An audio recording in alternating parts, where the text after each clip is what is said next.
Welcome to So Very Easy. My name is Laura, and I like to decorate within seasons and special occasions. Christmas, Valentine's Day, fall, summer. It's fun to do, and it's a way to refreshen your house and make it look a little bit different for a short period of time. And of course, I love to decorate with quilts, but it's really hard making a very large quilt for every occasion and every season.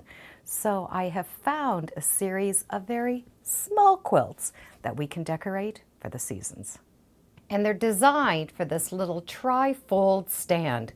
So you make 3 individual small quilts that has an appearance of one. And you can very easily change them with these little back sleeves. The artist is Karen Comstock, and she's come up with a whole pile of different patterns that fit this little frame. And here's a few examples. Love Notes, My Favorite Things, Magic Harvest, let's not forget Winter with Dinner, Star of Wonder. We've got Camping, Summer, Winter, Spring, Fall. There's a lot of different patterns. Each piece is made like an individual quilt, and the reason is because we have sides that have a finish on them so they look like they go together. And then the binding goes all the way around the outside. So it's important that we do them individual. These joining edges, it's a little folded seam, and that's what makes it appear that it fits together. But let's start with how to make the main pieces. And I'm going to be using pattern Blooming. Besides the pattern, of course, we're going to need some scrap fabric and a fusible adhesive. A fusible adhesive is glue that's stuck onto paper. We're going to be able to draw the shape on the paper side and then fuse it onto the fabric. Peel off the paper and it's going to stick on the fabric. There's lots of different strengths and companies that make this, so be sure to follow the directions of the package that you do have. Inside the package we get the layouts, and we get to trace these out on that paper, and of course directions. And the directions do tell you which order to go by when you do fuse these down. Now you can fuse them down, applique them down, or machine applique them. For today's video, I'm just going to fuse them on. The pattern pieces are right side up, but in order to trace out those pieces, we need to trace them in reverse. So we need to draw these shapes from the back side. Now it would be impossible to have these printed so they'd be perfect in line. So the best way would be to take this to the window or a light box and trace the shapes on the back. I'm going to be using a light box. I do like to take something that is dark and copy all of these lines. And it's very easy to see through this paper. And I can copy all of the lines and the outside lines. As I trace the lines, I number each piece, and that numbering is going to help me when I go to put this together. So I have that pattern on both sides of the paper. The front is going to be the layout. The back is what I'm going to trace. Now in the pattern, she gives you all the sizes that you're going to need for this background fabric. But I like to take my fabric and lay it on the top page, have it go through your light box or your window, and draw the outside measurements. And I just use a pencil for that. It's easier to see through a window or a light box. I copy just the outside line, not that inside line. And then I will draw some placement lines, anything that is in that little seam allowance, to help me place these pieces on once I have them cut out.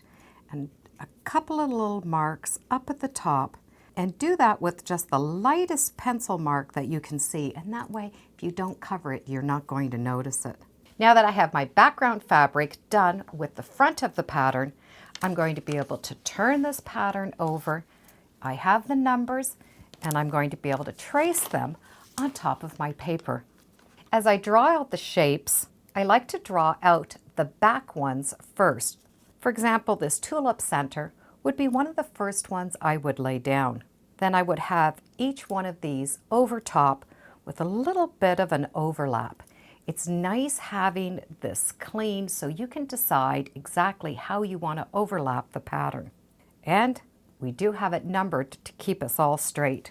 You can trace the pattern out on your fusible with a pencil or a Sharpie. However, I like to use colored markers. The colored markers shows me which color I'm going to place these pieces on. So I can use the picture as a guide, and I start with all of the background pieces. I'm going to do this particular tulip in red. So I trace out the piece and then decide where is going to be my overlap and just put a couple of little marks so I know where my overlap is going to be. My next piece is going to be this part of the tulip because this larger piece is going to sit on top. So I make sure that I leave space on my paper, draw my shape, and then I can decide where I'm going to have a little overlap. And be sure to number your pieces as you go along. This last piece, there is not going to be an overlap because it's the very top piece. All of my reds are done. I can now go and do my yellow tulip. By using the different colored markers, at a glance, it's a lot easier to see where I'm going to need to put my pieces. If you have more than one green, you can add some notes right as you're writing on this paper. I have piece number 9, and I'm going to use a dark green. The glue is on the back, so it's not going to affect anything that we have. Now we get to cut out the pieces. I try to keep my colors in little groups, and that way I can just cut out a larger piece, and I don't have to cut out smaller individual ones. We do need to leave a little bit of a seam allowance around each piece. Now I'm going to be able to take this and iron it onto the back of the fabric. So I make sure that my fabric is pressed, and this is the wrong side. So the glue goes onto the wrong side of the fabric. And in my case, I need just a very low heat with no steam. And let it cool. And I can fuse all of my shapes onto the back of the fabric that I've chosen for the design. Once all the pieces have cooled down, I'm going to be able to cut out those shapes. And I will also add that little overlap in my cutting. All my pieces are cut out and ready to go, and the paper is still on the back because I want to use those numbers to my advantage. And those little registration marks will help me lay out the pattern. You will now be looking to the front side. When the paper has been taken off and it's glued onto the background fabric, those pieces are going to match up. And if you've done them reversed, well, that's fine too, because the picture is just going to be reversed. I keep the paper beside me as a reference and just lay those pieces on top. They don't have to be in any order, but this gives me a chance to check the placement, and I can always check with that number and peek on the back of the page if I'm not sure, and a lot of times you can see the numbers right through the paper. By placing all of the pieces there, it's just going to give me a better idea on how to transfer them over. I want to start with the pieces that lay on the bottom and then layer up. And in this case, it's going to be one of my leaves. To take that paper off, it's really easy.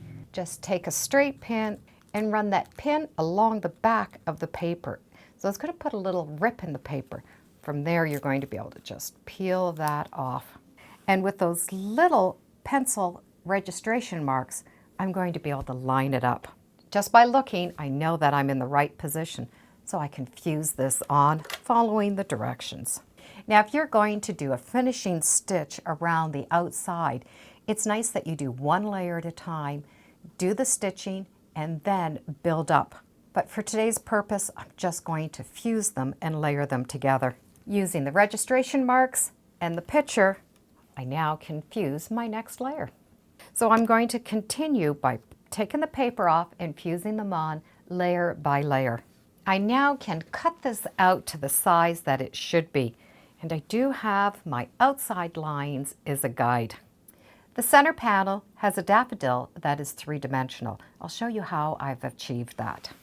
There are 2 ways to do it. The first one would be to cut out your shape, fuse it onto the back of one fabric, cut it out, fuse it onto the second fabric, so you have a sandwich Then you're going to be able to follow those cut lines and cut it out. My preferred way is just to fuse the entire square together. I can take a square of that fusible and fuse it onto the back of one of the fabrics. Peel off the paper. Now I can fuse the second piece on top. So I'm going to have both right sides facing out. With that paper that I took off of that fusible, I'm going to use this and trace the shape that I need. I've traced that shape out on that flat side of that paper that I took off. The shiny side will not copy as well. Now I can just take this, pin the layers together, and cut out the shape. And by doing it this way, I'm guaranteed all of my edges are stuck down. Once the two-sided daffodil has been cut out, we're going to be able to place it in the area that we want. You can machine stitch this down or just use a little bit of a fusible web. And while it's cooling, I'm going to work on rouging that ribbon that goes in the center. To rouge this ribbon, it's very easy. We're going to take and do a little bit of a running stitch, doing a zigzag all the way along that ribbon. So we have this little zigzag shape, and you do not have to be exact with this. Once all that stitching's done, we're going to be able to just gather it by pulling that thread and adjust it to the size that we want, tucking in those ends, and stitch it on. With that rouging done, we have a really cute dimensional daffodil. When all three panels have been appliqued, we're going to be able to put it together. When we look at the three pieces, we can see how they're going to go together. There are 4 edges that will not have binding, and it's going to be these joining edges in the center. So we will need to make little quilt sandwiches a little bit different than we do our regular quilts. For the little center panel, we're going to start with a piece of batting, and it can be a little bit bigger, and place your panel right on the top. The background fabric needs to be the same size because we need to line these up and stitch 1/4 inch down the long sides. Once those 2 edges are stitched together, we're going to be able to take this batting and trim it down so it gets close to the stitching. So you're going to see a little bit of the seam allowance, and that has less bulk when we turn this right side out. You can just put your hand in and turn this whole thing right out. From here, we're going to be able to press the front so that edge is nice and straight, and we can press the back. We now have 2 finished edges. We need to do the same to the sides. However, we're only going to do 1 row of stitching along each edge. The treatment is the same. We do a row of stitching, trim off that extra batting against that seam allowance, and we can fold this over and press. So we will have the 2 seams in the center to match the center panel. From here, we can quilt them. You can quilt them any way you want, and once they're done, we can trim them off. I like to do a little row of stitching somewhere around 1/8 of an inch just to hold those edges down, and then trim off all that extra batting. We will need to put binding on these, but before we do, we need to put hanging sleeves on the back right up at the top. We're going to start with a piece 2.5 inches by 3.5 inches. Take it and fold it in half and stitch along the 2 sides. Then we're going to be able to take that and turn that right side out, and we'll have these little hanging sleeves. We can take those and stitch them right at the top. So we're going to have the fold into the area where we can hand stitch this down, and that top will get stitched right in with the binding. For the binding, we only need to add the binding on the edges that still have the raw seams. The folded edges we'll leave just the way they are. We're going to start with our binding, fold it in half so the wrong sides are touching, and we get to stitch this around. The very first corner we need to just roll over about 1 inch. So we're going to take this corner piece, roll it over so we have a little bit on the one side, and take and stitch your 1/4 inch. Do the mitered corner as we do on our normal quilts, coming around the second mitered corner, and then when we come to the end, we need to cut off 1 inch and fold it over. So we're going to be stitching this folded edge to the back. So with that back, I have that little corner stitched over. Now when I pull this binding up to the top, it's going to have a nice clean finish. Just tuck it in a little bit and fold that binding over. For the center panel, we need to just do the 2 long edges. The 2 edges are going to be treated the same as these edges. So the fabric's going to fold over. If you find the edge is a little bit too thick, you can trim off a little bit of the binding. By trimming off the binding, there's less fabric when you fold it over, so it won't be so bulky. When the binding is all done, we have the binding on 3 sides, on the 2 sides, and the top and the bottom for the center one. And they're going to fit perfect on this little stand. For the back, we're going to be able to use that little sleeve to hang up this little quilt. There's a little top bar that has a hole in it, and that hole is going to help put that little sleeve on. So we can put the sleeve on one side and just slide it until we can get the other side through and it's free. And now that sleeve is on very securely. And this rack is just put together with 2 little hooks going through the eyelets. And with those sleeves so nicely done, we're going to be able to change these as often as we like. So we can decorate not only for the season, but for things that we just want to decorate for.